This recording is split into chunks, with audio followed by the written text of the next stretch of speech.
Olá, amados irmãos, sejam bem-vindos a mais um Despertar. Esses 2 últimos dias nós não conseguimos colocar no ar as nossas reflexões, mas estamos aqui novamente, retomando a nossa caminhada e dizendo que já faz falta quando nós não nos reunimos, ainda que virtualmente, para esse momento de despertar. Despertar para a vida, despertar para o amor, despertar para a misericórdia de Deus. Hoje, dia 11 de julho, nós celebramos junto com a igreja a memória de um grande santo, São Bento, um abade que formulou uma regra importante que influenciou a religiosidade da Europa e depois se espalhou pelo mundo inteiro. É dele a famosa frase, orientação de vida, ora et labora. Reza e trabalha. Rezar e trabalhar. Dizia ele, orientava ele os seus frades, que nós precisamos rezar trabalhando e trabalhar rezando, ou seja, sempre transformar os nossos trabalhos, as nossas atividades em oração.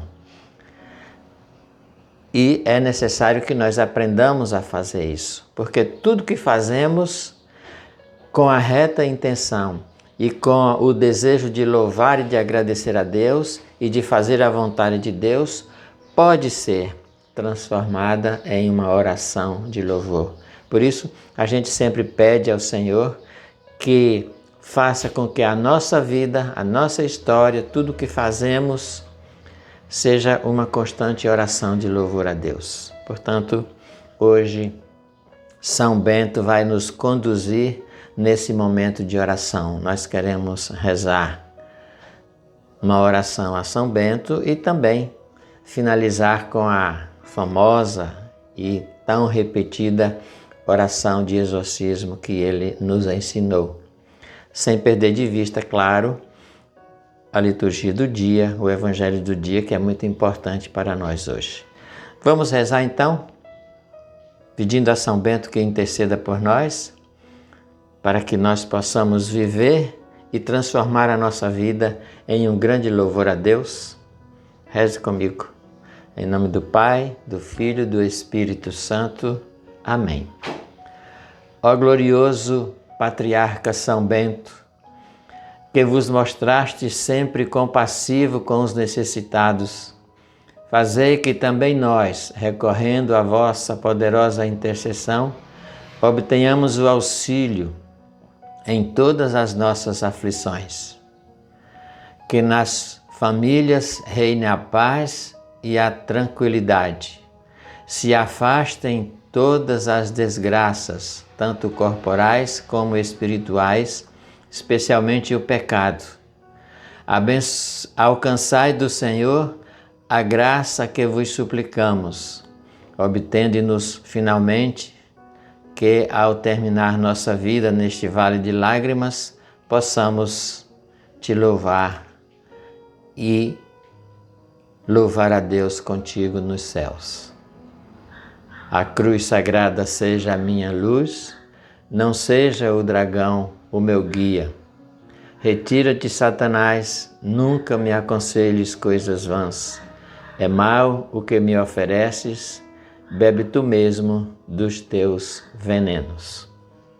Muito bem, amados irmãos, hoje, dia 11, nós estamos na 14ª semana do tempo comum e a liturgia de hoje vai nos trazer a leitura do Antigo Testamento, continuando a história de Jacó, quando ele trava aquela luta durante toda a madrugada com o anjo e ali naquele momento o anjo muda o seu nome.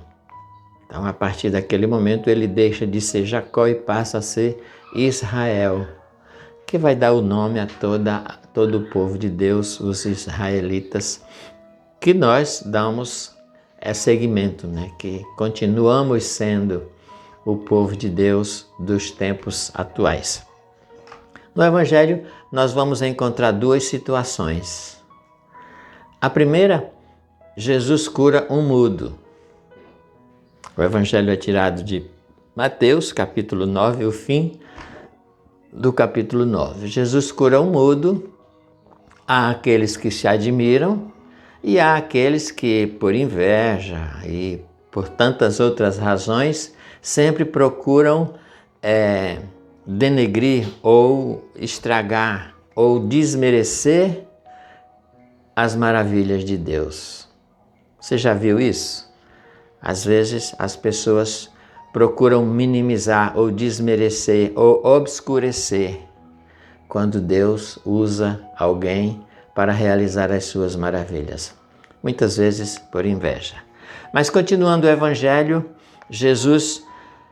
o evangelista vai dizer que Jesus continua anunciando, ele não se deixa parar, ele não se deixa esmorecer por conta dessas dificuldades ou dessas contrariedades, dessas invejas, dessas pessoas que sempre estão colocando mau gosto na missão de Jesus. E ele continua evangelizando, anunciando, andando, realizando a sua missão. E o evangelista vai dizer exatamente isso, a partir do versículo 35 até o 38. Duas coisas importantes aqui. Primeiro, Jesus percorria todas as cidades e aldeias. Ele não ia só nos grandes centros, ele não estava só nos grandes encontros, ele estava também nos pequeninos, nas aldeias, nas ruas, nas praças, nos lugares onde o povo simples estava. Ensinava nas sinagogas, pregando o evangelho do reino e curando todo o mal e toda a enfermidade. Então, o evangelho de Jesus Cristo é um evangelho de anúncio da salvação, mas também é o evangelho de cura, de libertação. Ele pregava e curava. Ele não ficava só na palavra, ele agia, ele libertava. Ele pregava uma palavra de libertação e realizava essa libertação no povo sofrido. Continua o evangelista. Vendo a multidão, ficou tomado de compaixão, porque estava enfraquecida e abatida como ovelha sem pastor. Então Jesus se compadece daquele povo que muitas vezes mal orientado, mal assistido, vivia à deriva, perdido, sem saber para onde ir, não tinha referências, não tinha lideranças que lhe davam uma referência, que lhe mostravam o caminho.